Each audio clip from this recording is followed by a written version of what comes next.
Então, o espermatozoide, ele é uma célula que não é tão complexa quanto a célula germinativa da fêmea, né? Mas ele é uma célula, então ele precisa de energia, ele precisa, né, que a estrutura dele, ali, física dele, esteja ok para ele conseguir fertilizar. E essas Sim. bactérias, elas acabam atuando de forma negativa. E se a gente não tem o devido ali controle, né, conhecimento do que esse ejaculado tem como microbiota ou do que eu estou combatendo, muitas vezes o grande problema daí, Guilherme, que é o ponto central, é a questão da resistência bacteriana que a gente pode estar gerando nessa dose inseminante, né? E aí, não para por aí, né, Guilherme? Porque como tu falou do teu trabalho, né, essa dose inseminante, a gente vai usar ela para as nossas fêmeas, seja marrã, seja porca, né? E aí, quando a gente está usando nas nossas fêmeas, se a gente potencializou, né, essa resistência bacteriana dentro da dose inseminante, esse problema não para ali. Ele segue Sim. adiante no trato reprodutivo dessas fêmeas.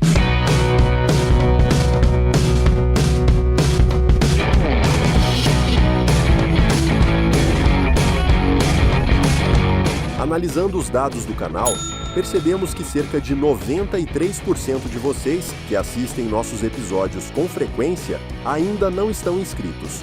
A sua inscrição é muito importante. Então, se você gosta do nosso conteúdo, inscreva-se agora no canal. Isso faz uma grande diferença para o nosso trabalho. Muito obrigado pelo apoio e um ótimo episódio. Olá, sejam todos muito bem-vindos para mais uma edição do Suinocast. O meu nome é Guilherme Brandes, sou host do programa e hoje nós temos uma convidada especial aqui, Janine Camargo. A Janine, que é médica veterinária, com mestrado e doutorado pela Universidade de Passo Fundo, um sanduíche em Uppsala, na Suécia, trabalhando na reprodução dos suínos. E, Janine, seja muito bem-vinda. Eu sempre chamo a atenção dessa plataforma, que é uma plataforma que é utilizada na academia, utilizada nos produtores, né, na produção em geral, nas empresas. A gente chama a atenção dos nossos consumidores e dos não consumidores da nossa carne suína, ou de todo o conteúdo que é gerado na suinocultura em geral. Então, fica aqui a minha leitura, que eu falo que é uma leitura fria de currículo, né, veterinária, mestrado, doutorado, mas quem que é a Janine Camargo por ela própria, seja muito bem-vinda, Janine. O Suinocast só é possível através do apoio de empresas inovadoras e que apoiam a educação continuada na suinocultura brasileira.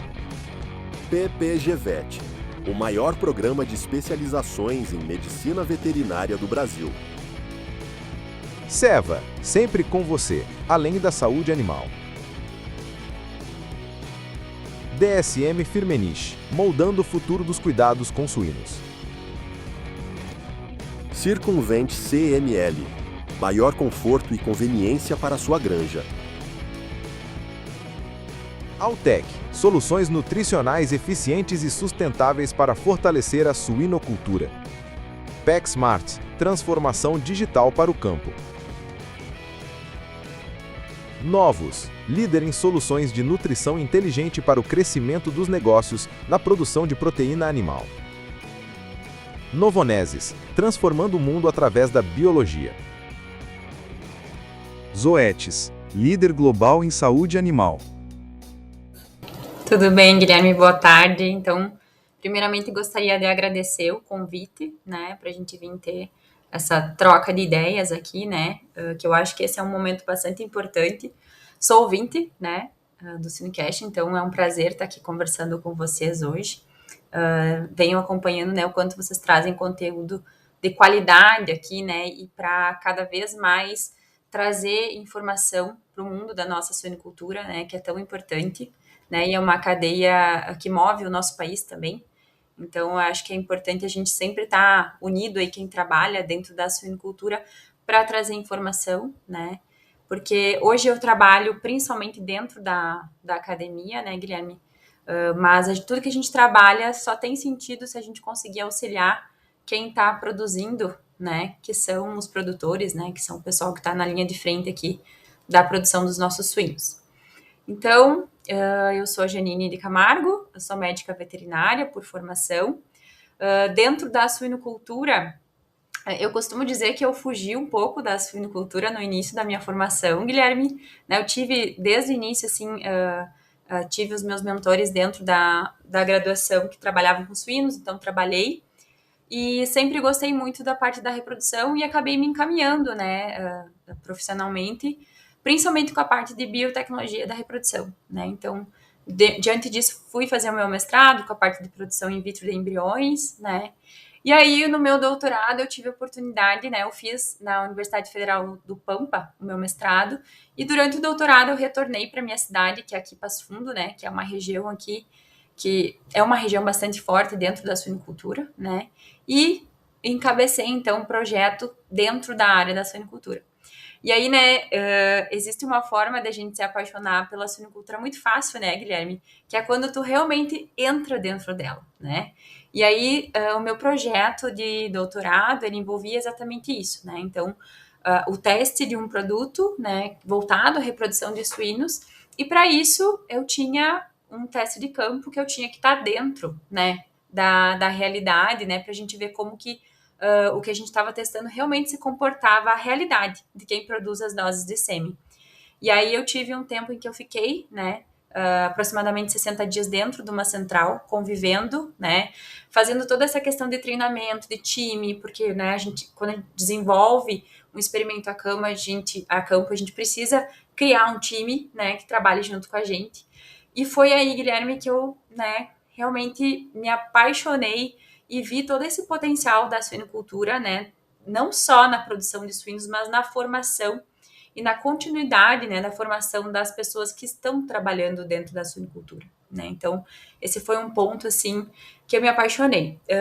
Diante, né, do meu background ali com os embriões, né, então tinha toda essa questão de, diminuir antimicrobiano, né? O meu principal foco do meu projeto do doutorado era exatamente isso. Diminuir o uso do antimicrobiano lá na dose de sêmen. A gente sabe que essa é uma preocupação global, né, Guilherme, não só para a reprodução, mas dentro da suinocultura, dentro da produção animal, é uma preocupação global. Então, a Janine se viu ali, né, dentro dessa preocupação, e aí eu fui buscar, então, no meu doutorado sanduíche, algumas respostas quanto ao efeito desse antimicrobiano nos embriões que a gente produz nas nossas porcas, né, e aí que foi o meu doutorado sanduíche que eu fiz lá na Suécia, na cidade de Uppsala. Na PPG Vet, você encontra uma pós-graduação 100% voltada para a suinocultura, com um conteúdo técnico e prático que prepara você para os desafios reais do mercado. Aprofunde-se em sanidade, nutrição e gestão, e aprenda com especialistas que atuam nas principais agroindústrias. Venha para a PPG Vet e se torne referência na suinocultura moderna. Bom, a gente vai ter o tema direcionado aqui para reprodução e o que três palavras que tu falou aí já animam bastante a conversa.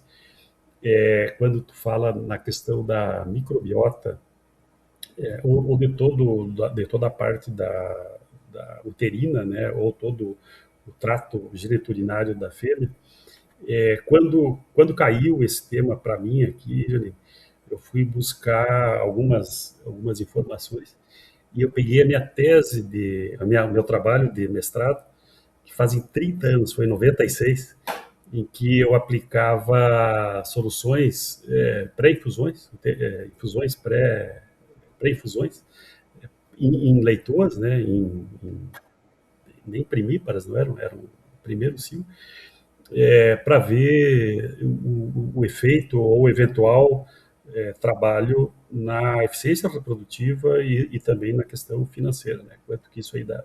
A gente trabalhou com plasma seminal, com espermatozoides mortos, e o estudo de como que virava essa microbiota, né?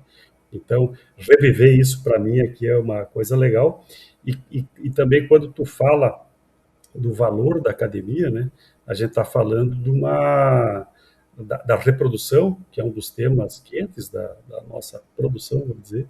A gente está muito bem servido, né? Eu acho que a suinocultura brasileira evoluiu muito nessas últimas décadas aí, e eu lembro que uma das minhas funções, quando eu voltei para a empresa que eu trabalhava, era implantar 100% da inseminação. Hoje a gente está falando de ajustes finos na reprodução, Sim. né? Não só visando o aumento da prolificidade ou da produção em si, mas também na efetividade que tu fala aí da manutenção como a parte sanitária da saúde única, né? Do Exato. suíno, desde da sua pré-concepção até o produto final como carne em si, como consumo. Sim, aham. Então, eu sempre digo, Guilherme, que trabalhar com reprodução de suínos, na verdade, é um desafio, né? Porque hoje a gente tem anos, na verdade, né, que são a base aqui do que a gente trabalha hoje, em que a gente tem ótimos resultados, né? Se a gente for olhar para os nossos vizinhos de espécie, a gente tem ótimos resultados produtivos, né? Pensando no que a gente emprega, né, como tecnologia para a reprodução, né? Então, as empresas de genética, principalmente, elas desenvolvem, né, um trabalho de excelência na produção daquela dose inseminante, né? Então, em toda a verificação de qualidade, né, o que a gente tem hoje, tanto a indústria quanto a academia, né, o que vem performando na questão de processos, né? Então, durante a coleta do sêmen, processamento desse sêmen, né, ali os pontos de controle de qualidade para, né, a gente produzir realmente uma dose inseminante de qualidade que vai para o campo, né? Claro, a gente tem alguns percalços aí ainda, né? Alguns desafios nessa questão de transporte, na questão de manutenção da dose, mas hoje o que a gente produz, né, em termos de dose de inseminante para usar para reprodução de suínos, né, a gente tem um produto excelente sendo produzido, né? E aí, essa questão, né, de melhoria, né, de índices produtivos, ela vem muitas vezes justamente nisso, né, nessa questão de alinhamento desse processo, né, de como você falou, conversar com quem está trabalhando com a inseminação. Então, é um trabalho que tu já realizou uma vida inteira, né, para que esse processo, né, esse produto que chega aqui, a dose inseminante, seja utilizado da forma correta, né, e isso vai se refletir em um resultado, né, adequado. E aí, essa microbiota, né, na verdade a gente pode trabalhar de duas formas, né, Guilherme? Tanto com a microbiota da fêmea, quanto a microbiota do macho.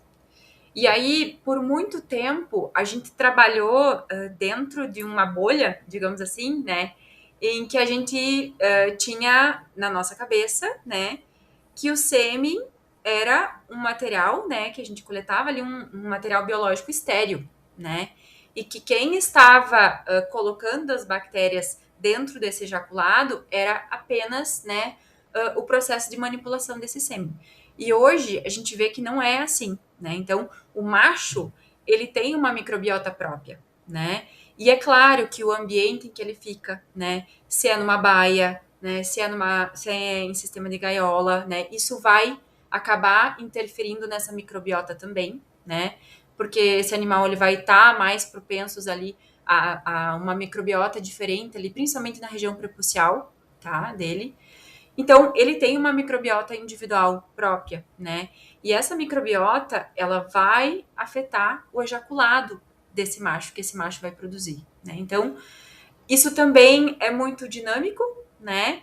Porque o ejaculado que a gente colhe desse macho hoje e o ejaculado que a gente colhe desse macho daqui 30 dias, ou talvez daqui 15 dias, ou daqui 4 dias, se a gente estiver falando do intervalo de coletas de 4 ou 7 dias, ele pode ser diferente, né?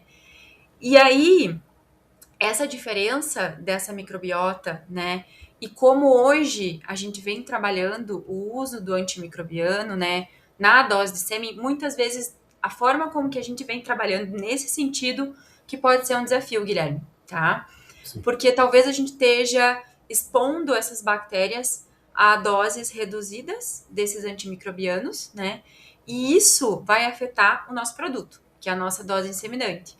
Isso vai estar afetando as bactérias que estão ali dentro, né? Hoje a gente tem um mínimo que a gente aceita, né? Não só como parâmetro espermático para uma dose de qualidade, né? Então, por isso que eu digo que esse trabalho que a gente desenvolve dentro das centrais de processamento de sêmen, ele é muito rigoroso, né? Então, a gente trabalha ali com um mínimo de porcentagem de motilidade, né? A gente não vai aceitar um sêmen sair dali com menos de 80% de motilidade, né? Então, ser produzida uma dose inseminante. A gente tem também uma adequação para micro-organismo, né? Porque a gente saiu da bolha, então a gente entende que a gente tem esses micro-organismos e que a gente vem trabalhando há bastante tempo já com essa questão de carga microbiana, né? Então, a gente entende que a gente tem um número ali de UFC, né? Que são as unidades formadoras de colônia, ou seja, o quanto de bactéria eu posso ter, né, nesse ejaculado para ele ser aceitável ou não. Porque essas bactérias, elas competem, né, com o substrato que tem no diluente, né, então elas vão consumir a energia que os espermatozoides precisam para a gente produzir os leitões, eles vão consumir, né, essas bactérias vão consumir. Mas também elas têm um potencial muito deletério para a qualidade do espermatozoide, né? Então, o espermatozoide ele é uma célula que não é tão complexa quanto a célula germinativa da fêmea, né? Mas ele é uma célula, então ele precisa de energia, ele precisa, né, que a estrutura dele, ali, física dele esteja ok para ele conseguir fertilizar.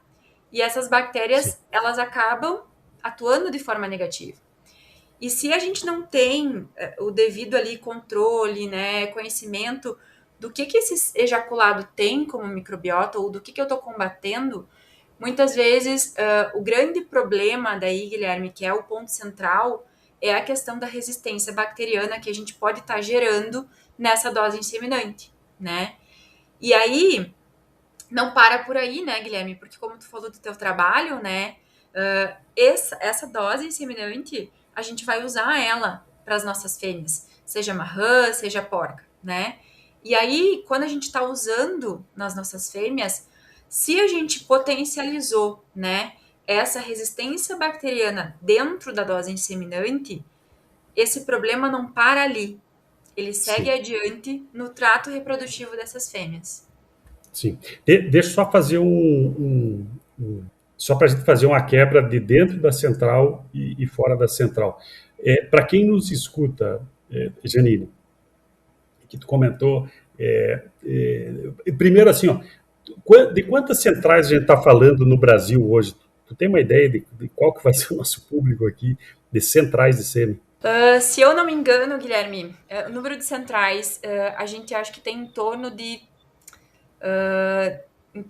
30 e poucas centrais, eu acredito, ou um pouquinho mais, né? Uhum. A gente teve um trabalho que foi publicado há uns 2 anos atrás, que eles trouxeram uma estimativa, que a gente não tem um número, né? Mas pensando nesse número de centrais, a gente teria uma produção aí perto dos 10 milhões de doses anuais aqui em termos de Brasil, né? No trabalho, eles citam em torno de 9,5 milhões de doses inseminantes, né? Então, a gente tem um volume de dose inseminante muito grande, né? Porque a gente tem, né, aí mais de 90% do plantel de matrizes, né, de fêmeas comerciais sendo inseminadas, né, com o uso da inseminação artificial, fruto, né, do teu trabalho aqui também, né, na implementação dessa biotecnologia. Se a gente parar para pensar, se a gente for né, ver, Janine, se a gente for ver a grande evolução que teve, quando tu fala do ejaculado como uma coisa não estéril, né? A grande evolução que teve da monta natural para a inseminação, para a redução das inseminações, para inseminação intrauterina, e agora essa grande responsabilidade dessa mínima dose que a gente está aplicando em praticamente 100%, de 90% a 100% do nosso rebanho, a responsabilidade que a gente tem na mão de produzir isso com bastante propriedade, vamos dizer assim, né? E uma outra observação que eu já falei aqui no Suinocast, quando a gente, lá em 90 e poucos, quando a gente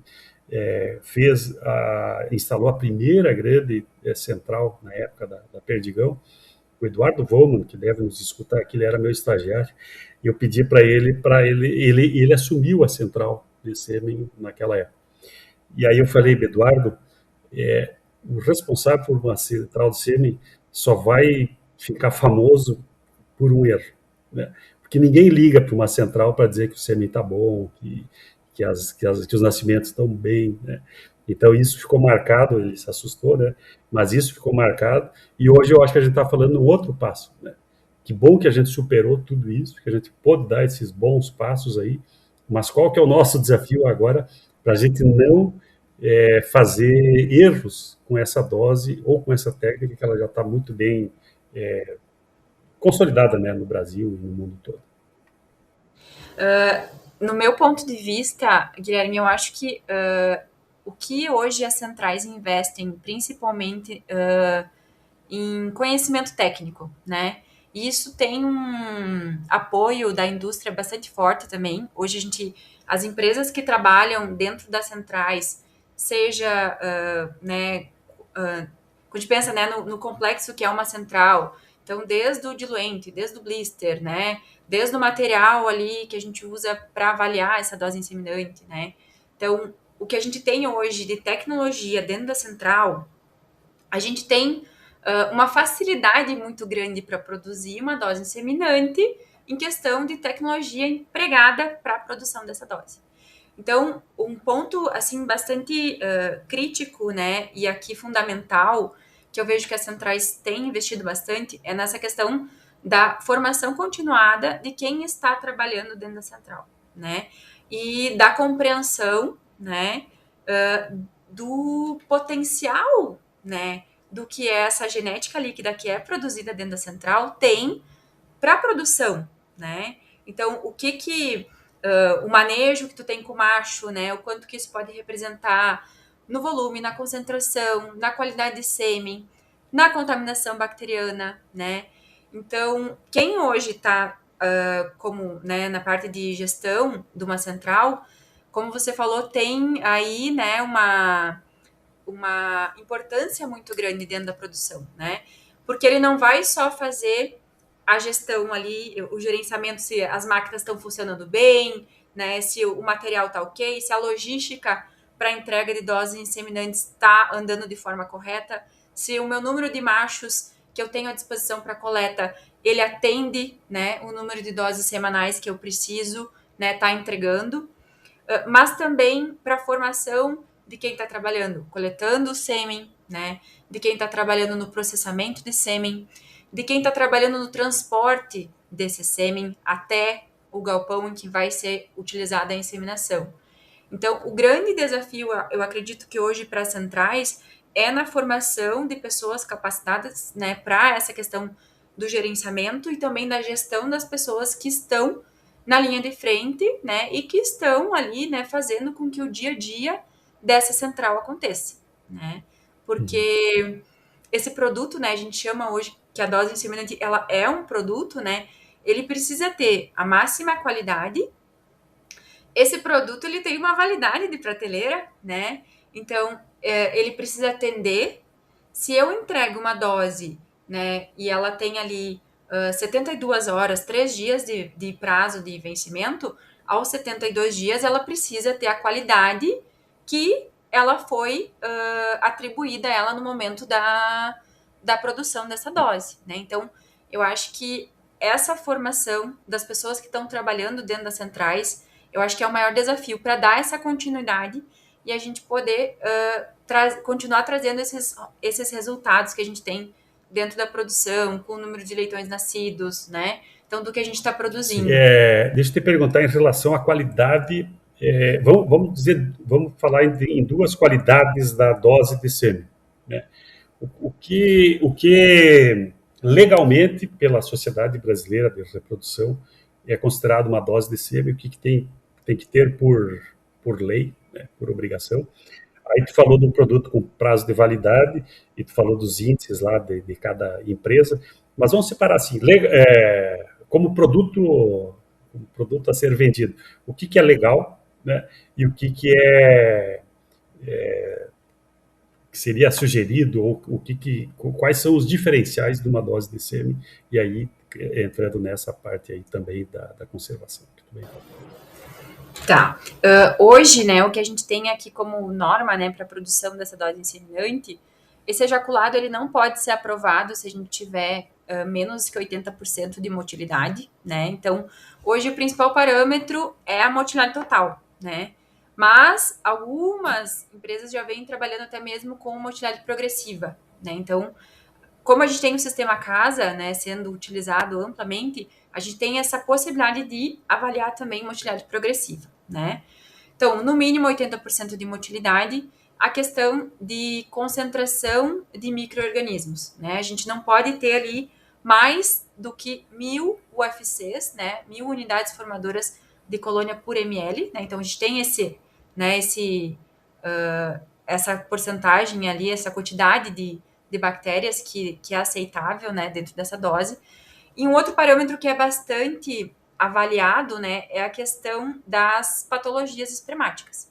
Então, a gente não vai aceitar um ejaculado que tenha ali mais do que 30% total de defeitos morfológicos, tá?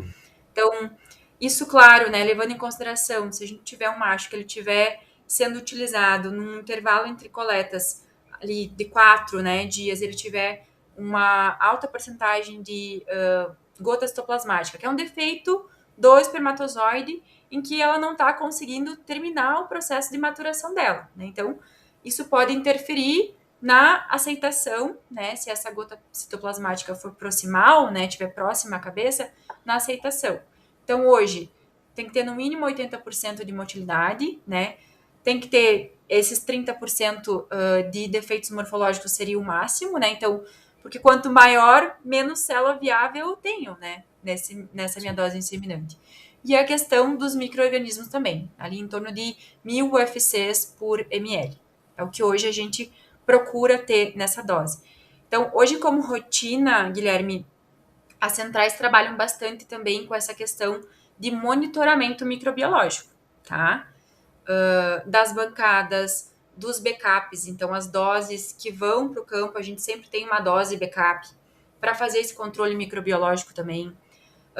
Análise das superfícies, né, do tanque em que eu produzo o diluente, porque a gente não vai, né, produzir 1 litro de diluente, né? A gente está falando de 50, 100 litros de diluente, dependendo da demanda. Então, todo esse controle também é realizado, né? Não só na dose, mas nos materiais que a gente utiliza para processar essa dose, né, para produzir, e também, principalmente, na água, né? Porque a gente usa a água para produzir o diluente. Então, eu preciso saber qual que é a qualidade física, né, química dessa água e também microbiológica.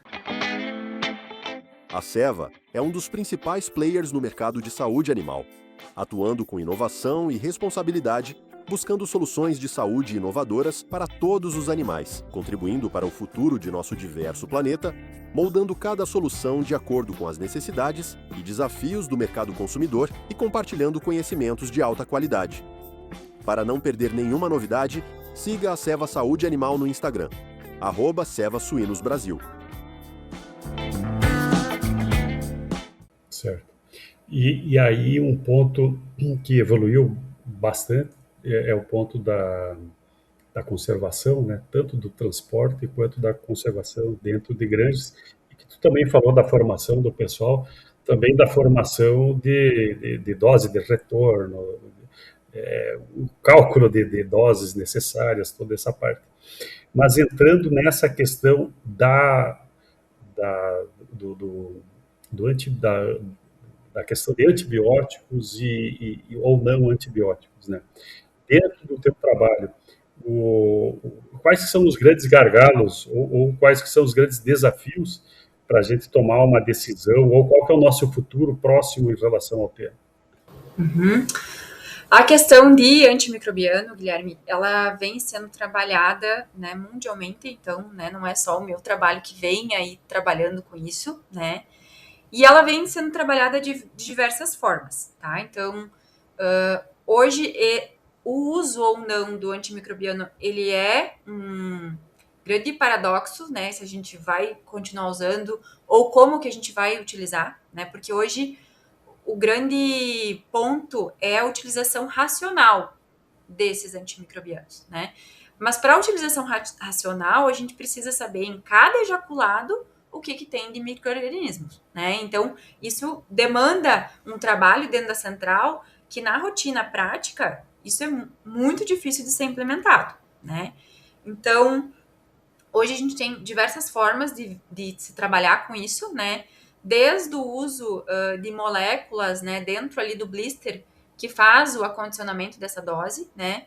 Que atuem aí de maneira bacteriostática, né? Até mesmo trabalhos que tentam diminuir a temperatura. Então, hoje o sêmen suíno, ele é armazenado ali entre 15 e 18 graus, né? Por uma característica intrínseca ao espermatozoide suíno. Então, a academia, né, a indústria vem trabalhando para ver como que essa célula pode se comportar a temperaturas mais baixas, né? Porque aí a gente diminui também a proliferação bacteriana, né? Porque as bactérias, elas acabam se proliferando, né? Aumentando o taxa de crescimento na dose inseminante, porque elas têm substrato, né? E temperatura. Então, diminuir a temperatura vem sendo utilizado. Algumas moléculas, né, específicas ali, desde enzimas, né, então a lisozima, peptídeos antimicrobianos, que atuem, né, nessas bactérias e não gerem, né, não possibilitem a formação de genes de resistência. A gente também tem a questão da dosagem dos antimicrobianos, né, que vem sendo estudada. Então, em vez da gente ter um diluente ali com um blend de antimicrobianos, que é o que maximamente a gente tem hoje, né? A gente tentar usar mais racionalmente esse antimicrobiano, né? Então, hoje, o uso do antimicrobiano, né? Se a gente for pensar daqui 10, 15 anos, ele é o principal gargalo, aqui pensando na dose inseminante, porque a gente já viu, né, que esse antimicrobiano, ao longo, né, da paridade, ao longo da vida produtiva da fêmea, ele também altera a microbiota cervical dessas porcas, ele altera a microbiota uterina dessas fêmeas, que aí é o que a gente encontrou no meu trabalho, né?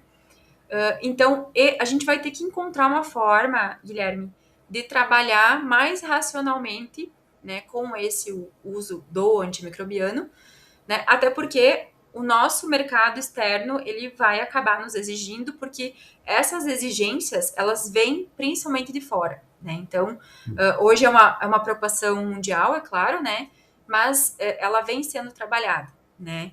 Então, há uns 4 anos atrás, eu acho que foi publicada uma estimativa que mundialmente, né? Então, esse valor provavelmente é maior hoje. A gente teria um uso de em torno de quase 13 milhões de litros de antimicrobianos só para produzir as doses inseminantes. Então, é um volume, né, muito grande.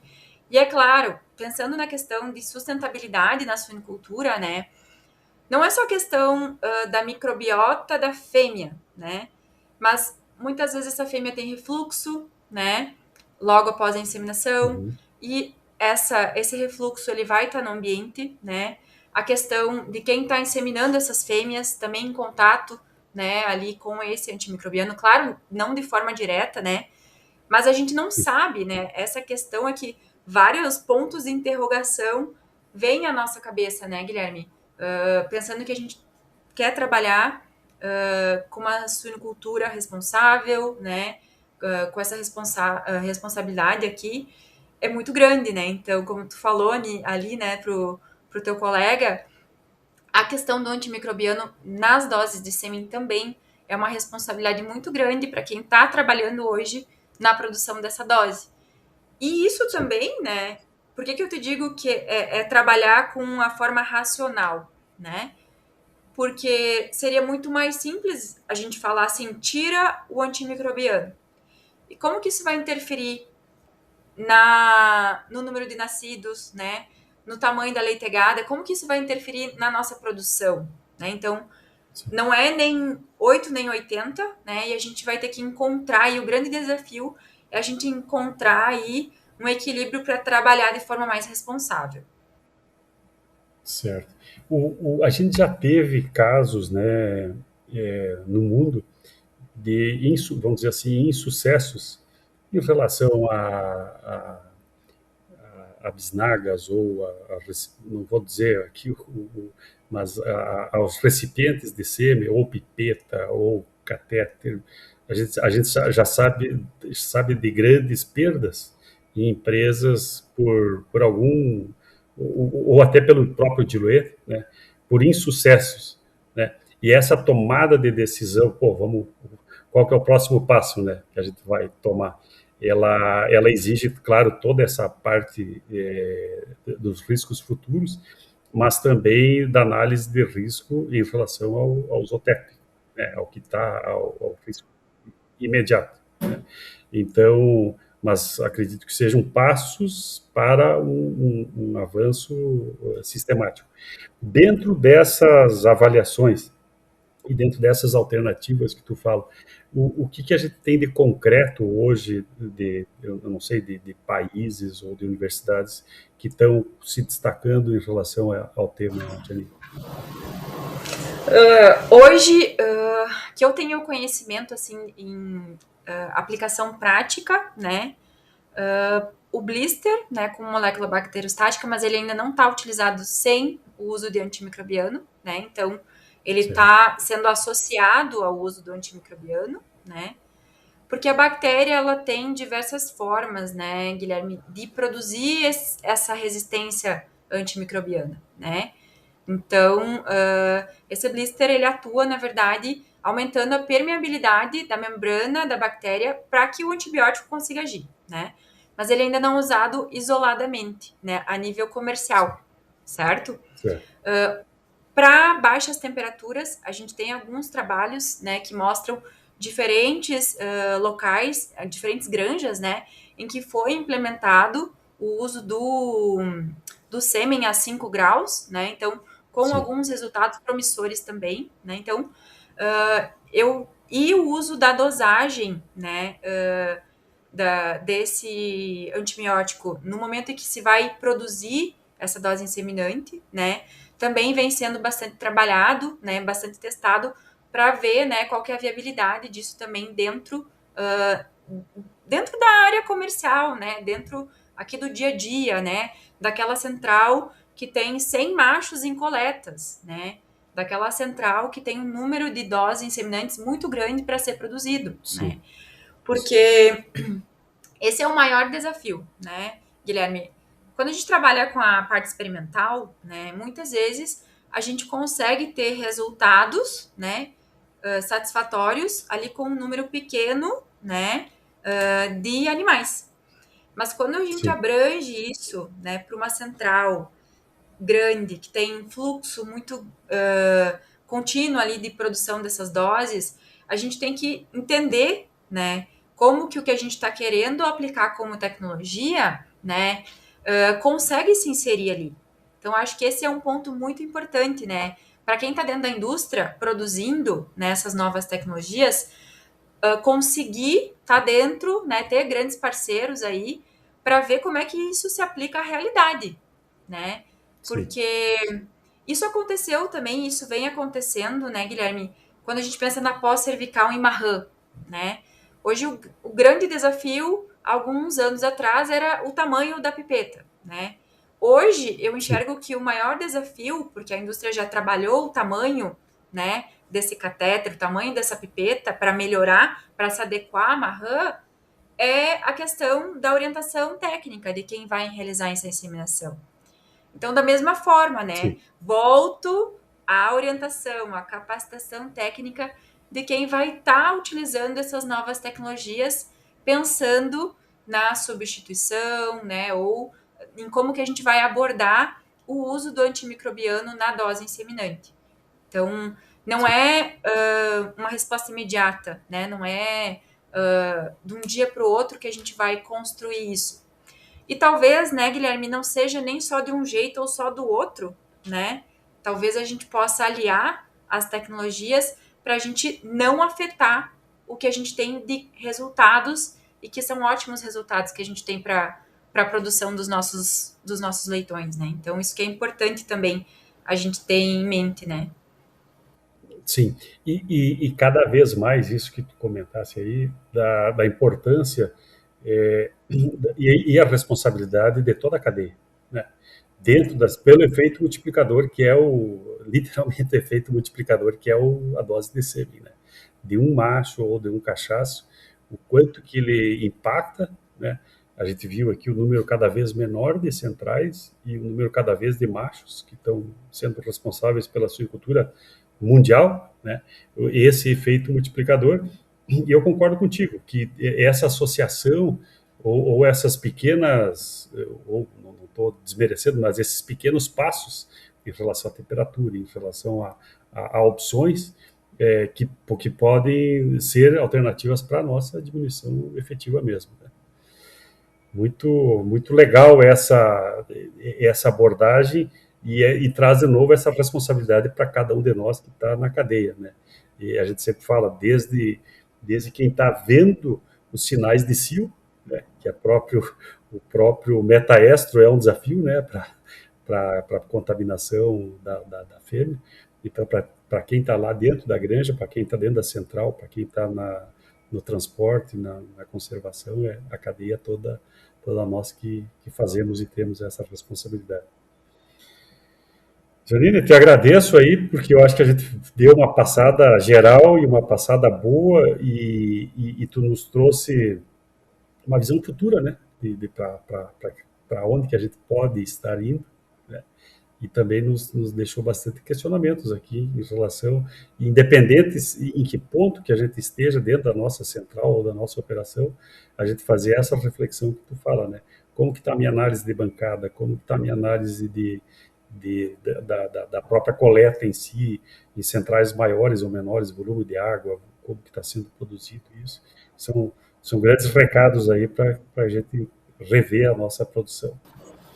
Te agradeço. Exato, Guilherme. Imagina, porque eu vejo, Guilherme, que as bactérias, a gente não vai conseguir se livrar delas assim, tão Sim. fácil. Então, a gente tem que entender o que a gente tem, o que a gente está trabalhando, entende?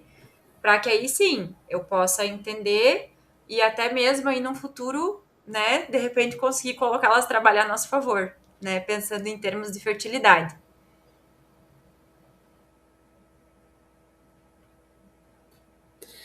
Muito bom. Janine, eu deixo aqui agora para uma consideração final tua, te agradeço, te parabenizo aí pelo teu trabalho, né, e também eu sempre gosto de dar os parabéns para os professores, né, a grande responsabilidade que vocês têm de plantar essa sementinha aí, primeiro em capturar pessoas para ir para a nossa cadeia de silvicultura, né, e pela boa formação aí que está vindo das universidades. Passo Fundo é um destaque aí, né? Então fica para ti uma consideração final. Então, Guilherme, eu gostaria de agradecer novamente a oportunidade, né? Dizer que é um prazer trabalhar com a reprodução de suínos, né? E ver o quanto que a nossa cadeia, né, tem esse potencial, né? Em gerar tecnologia, em informar pessoas, né? Isso é um ponto que me entusiasma muito, né? Então, eu tenho a oportunidade, né, de estar junto com a indústria também, em algumas parcerias, junto, né, à produção, né? Então, tenho muitos amigos aí dentro de centrais, né? Então, é bastante importante a gente continuar, né, nessa formação, nesse engajamento, né, de querer melhorar, né? A gente já produz uma dose inseminante de alta qualidade, né? Mas entender quais que são eu não digo os desafios, mas sim as oportunidades que a gente tem para dar essa continuidade, né, e para cada vez mais poder estar acelerando e mantendo o que a gente tem de resultado dentro da suinocultura, que é muito importante para o nosso país, né, para a formação dos profissionais aqui também que a gente vem atuando. Então, agradecer novamente o convite e me coloco à disposição aí de todos vocês. Muito obrigada, viu? E parabéns pelo excelente trabalho aí que vocês desenvolvem. Legal. Muito obrigado, Janine. A gente ouviu aqui e discutiu temas relevantes da reprodução e a Janine também fez uma consideração importante agora no final. Para quem tiver alguma dúvida ou alguma sugestão, ou para quem gostou, dá o joinha lá, que isso é importante para o algoritmo, para a gente trazer mais temas relevantes, né, e discussões assim abertas e legais. Obrigado, Janine. A gente se vê aí no nosso mundo da suinocultura. Um grande abraço. Grande abraço, Guilherme. Muito obrigada.